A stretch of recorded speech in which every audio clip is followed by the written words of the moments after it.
Hello, hello. Good morning and happy Tea Time Tuesday. All right, let me get a little higher here. Great. So good to see you all. I am excited to have you and to be with you for another Tuesday. If everyone is doing well, good morning, Francesca. Thank you. Good morning. Good morning, Kalandra. Dr. Roxanne, good morning and happy birthday to you. Still celebrating from yesterday. I'm sure you are. Happy birthday. Morning, Mark. Yes, good morning, everyone. Come on in and let me know what you're drinking.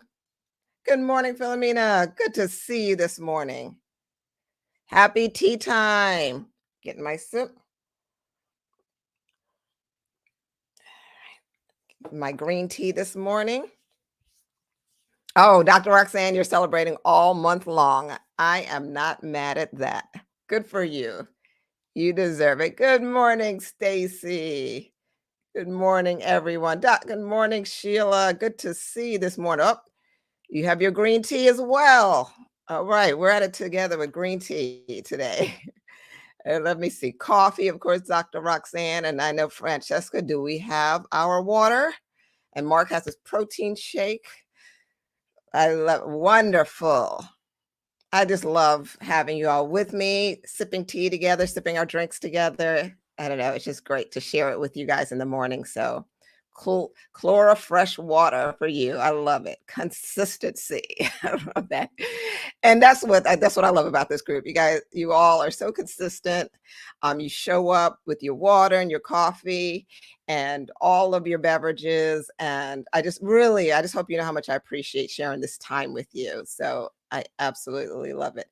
So we'll go ahead and get started. Let me just maneuver through a few things. Um, all right.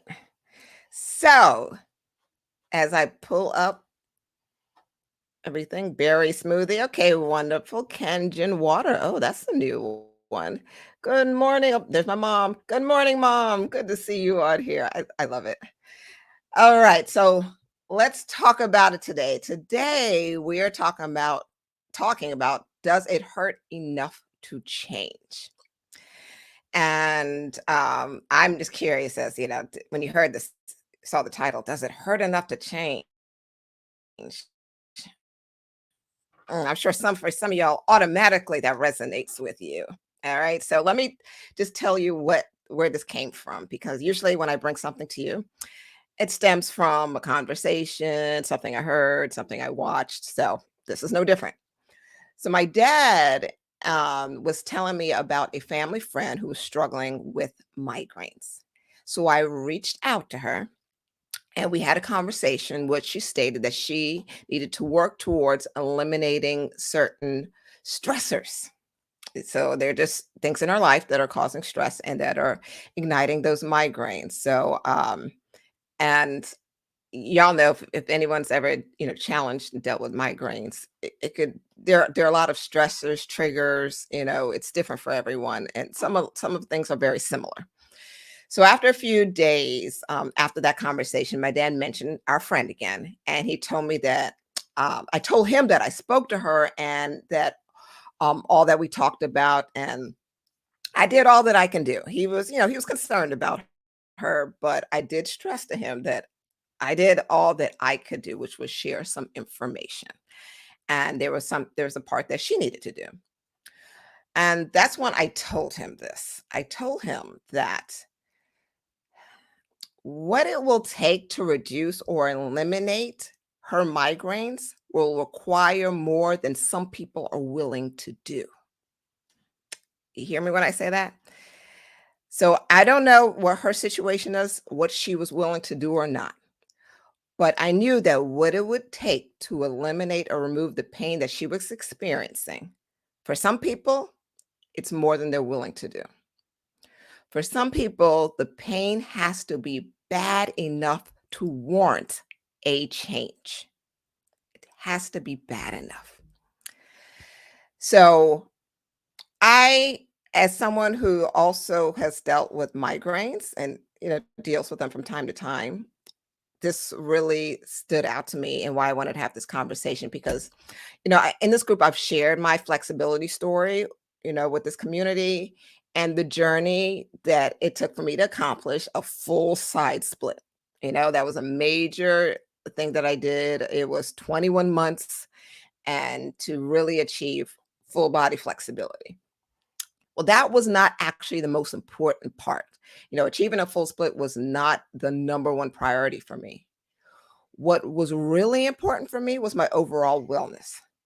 I was sick and tired of being and feeling sick and tired. I before my fitness journey, I was dealing with 2 to 4 migraines a month.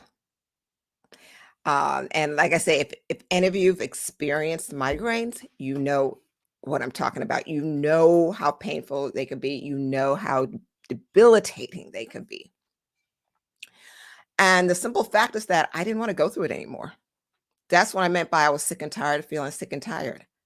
I was done. I didn't want to deal with it anymore. So I made a definitive decision to do what it would take to change my fitness goals and to eliminate or reduce the amount of migraines that I was experiencing. And with that decision, I maybe get about 2 to 3 migraines a year. And that's if I don't stay on top of my triggers. So I went from 2 to 4 a month to 2 to 3 a year. And here's why I share this story, because change is hard, whether it's a physical condition or a financial condition. There are factors that make it challenging to change your behavior, even when you really want it. Who understands what I'm talking about here? Like, you really want something and you've been telling yourself, I'm going to change, I'm going to do things differently, and you feel the struggle. Let me know in the comments. Let me know if you understand what I'm talking about here. So I feel like if you're human in some way, shape, or form, you know what I'm talking about. And I very often use my fitness journey, and I think God gave it to me to use it as it relates to finance. I talk about fitness, finance, health, wealth, because there are 2 other parts of the 4 legacy pillars that I talk about: fitness, finance, family, and faith. Because how you do one thing is how you should do anything. And that is, once again, what I want you to pick up from what I'm going to talk about today. Change is hard. There is a challenge, and I hear you. Thank you for letting me know. Yes, indeed, change is a choice. Thank you. We're going to talk about that. Totally understand. Good morning, Sinai. Thank you for joining. So let's talk about this challenge and change, because even the Bible talks about this just challenge here. It states that I do the things that I don't want to do, and the things that I want to do, I don't do. And of course, I'm paraphrasing it. It's in Romans, but it's a struggle to stay on track and to do the things that you want to do. Change only happens when you are ready to confront the conditions that keep you in that state. That is the only time change will occur, when you are ready to confront it, confront the conditions that hold you back. And today, I want to take the time to uncover 3 key factors that inhibit change in our environment and our finances. These factors are fear-based and are often rooted in our subconscious minds. It's the fear, and I truly believe that we can confront and conquer some of these fears when we have a better understanding of what's going on within ourselves from both a psychological perspective and from a neurological perspective. This is why I do what I do as a behavioral financial advisor. It opens up the world to be able to really, and I say the world, your world, to get to know yourself and figure out what's going on psychologically, physiologically, neurologically, all of it. So, and why I keep having these conversations for you. So let's actually look at why we are often willing to live with conditions that do not serve us. Why do we do that? Why do we do the things that we don't want to do? And we don't do the things that we want to do. So let's look at the first fear. It's the fear of the unknown. It's the fear of the unknown. The brain is constantly trying to predict what will happen next. That's what's going on in our brain. It's for a reason. It's to prepare the mind and the body in the most effective way possible. So it's there to help us. The brain is trying to say, okay, we don't know what's going on. How do we prepare ourselves to move forward? And this is why we crave comfort. Oh, yes. This is why we want to be comfort because comfort is safe. Comfort is predictable. There's no risk involved in comfort. If you want to build wealth for, I want to build wealth for my family and I have the ability to do so. And this is where our brain goes, right? So this is you. I want to build wealth for my family and I have the ability to do so. But this lifestyle is all I've ever known. Do I have to hang around new people? What if I'm not accepted? See, these are all unknown factors that we don't even think about that come with money, that come with change. And it's the same thing whether it's physical and financial. You've known pain for so long, it's comfortable. What does living in a body that's free feel like? What does that look like? Your brain could be protecting you from that. So for you to actually change, you have to build your confidence in the unknown. You have to be okay with not knowing, and you have to build up your vision, your ability to see what you can't see and find peace in that. Okay, so that's the first one. Overcome the fear of the unknown. The next is the fear of failure. And again, we know this. I'm not saying anything that we don't already know. I'm just making sure we're confronting it. The fear of failure. It is often centered around the fear of experiencing shame and embarrassment. And this is whether it's public or not, because sometimes when we think about shame and embarrassment, we're like, okay, it's like other people. I don't want to be embarrassed. But you know what? Sometimes we're our worst critics. What if I can't do it? What if I end up right back where I started? What was the point? Failing often triggers feelings of worthlessness for us. It makes us feel worthless. And that's when we're really hard on ourselves. But and honestly, that's why we avoid like trying in the first place, right? So if we don't try, we won't fail. And if we don't fail, it will protect us from disappointment, from regret, and sadness.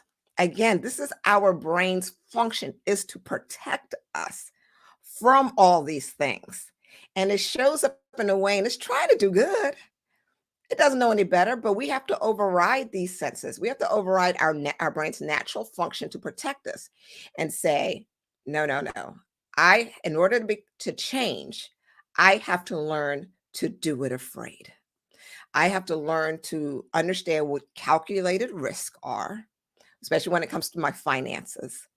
And how do I move forward afraid anyway?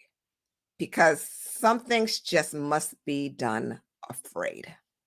It's not waiting for you to not to be afraid anymore. It's like, I'm afraid and I'm stepping forward anyway. And that is a part of the legacy building process. It's so much about the unknown. It's so much about the fear of failure, but it's about overcoming them. So that's the third one. The second one is fear of failure. The third is the fear of lost identity.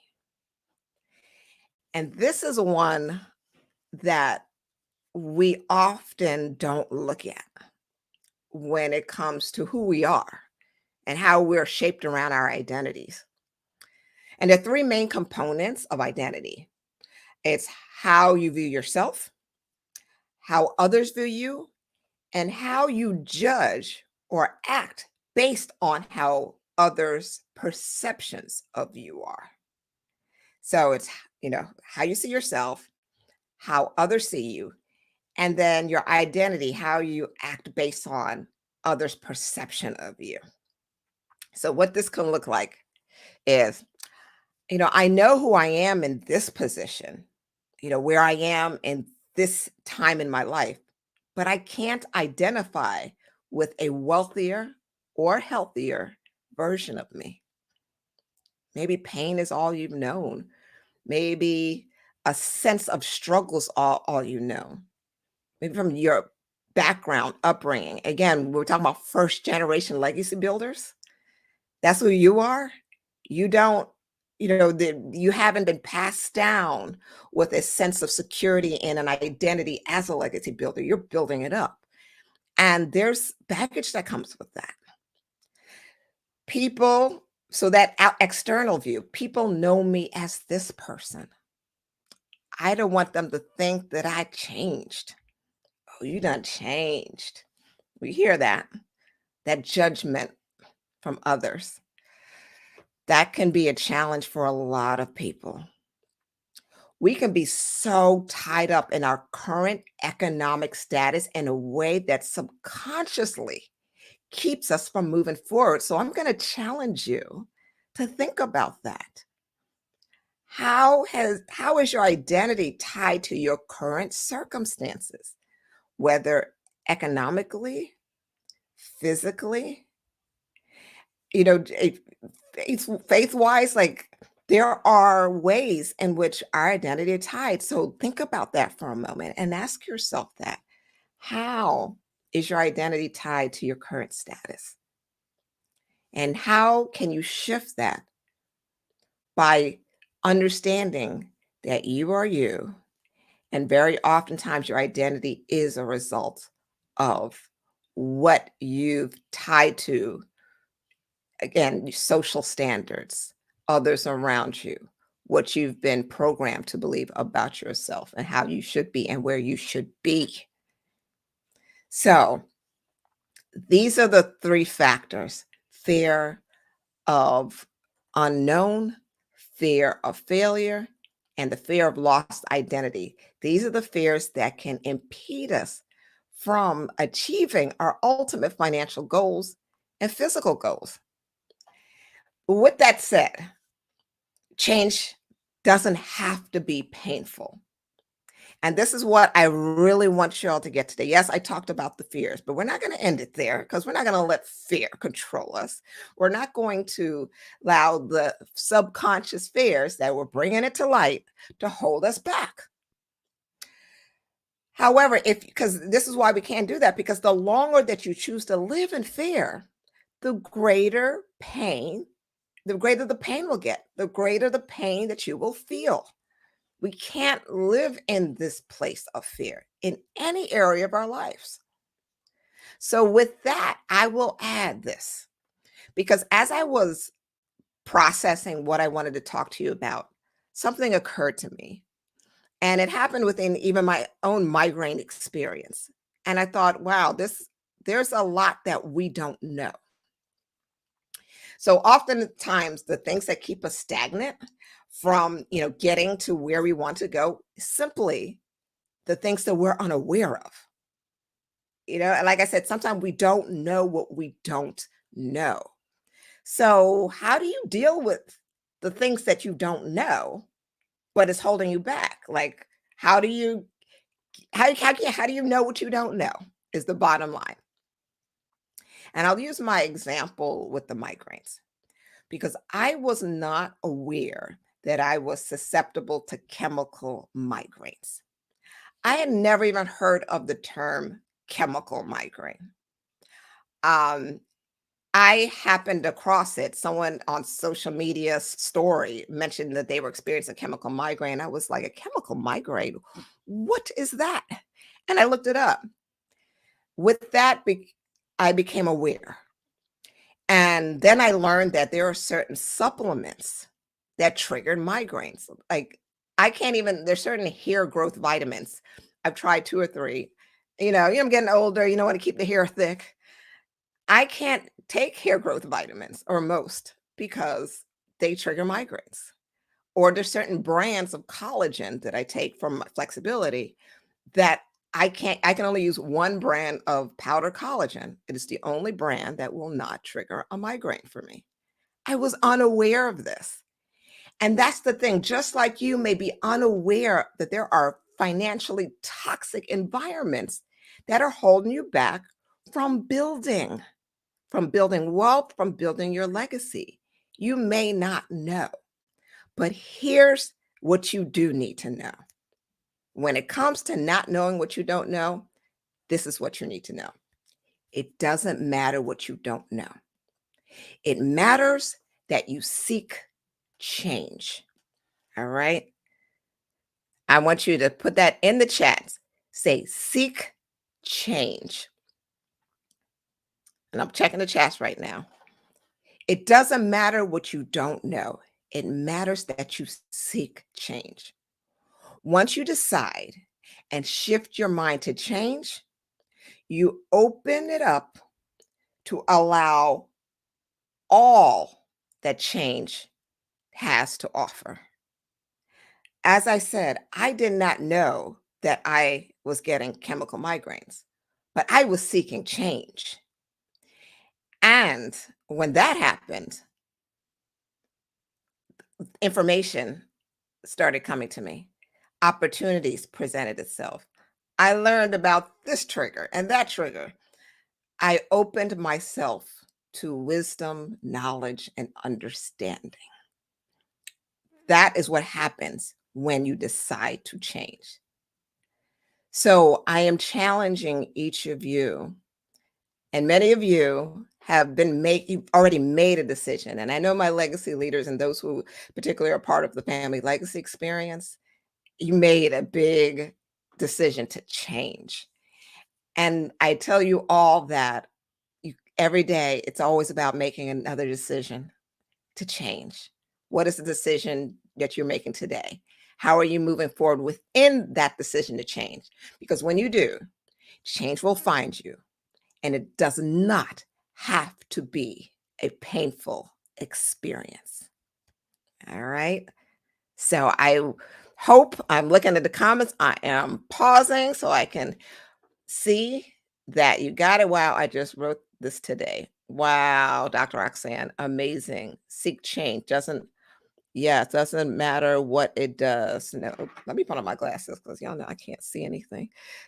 Right here. Seek change. Yes. Thank you. I'm so glad you're putting that down there. I had learned to feel. Let me go over here so I can pull up some of these comments because y'all got some good stuff here. Thank you, thank you. Okay, let me see you over here. Here we go. Let's see what you have here, Sheila. I've learned to feel the fear and do it anyway. I've learned there is no failure in trying anything. You don't lose, you just learn and make adjustments.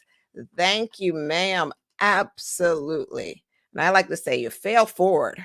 Fail forward. Get used to be comfortable with failing forward. Good morning.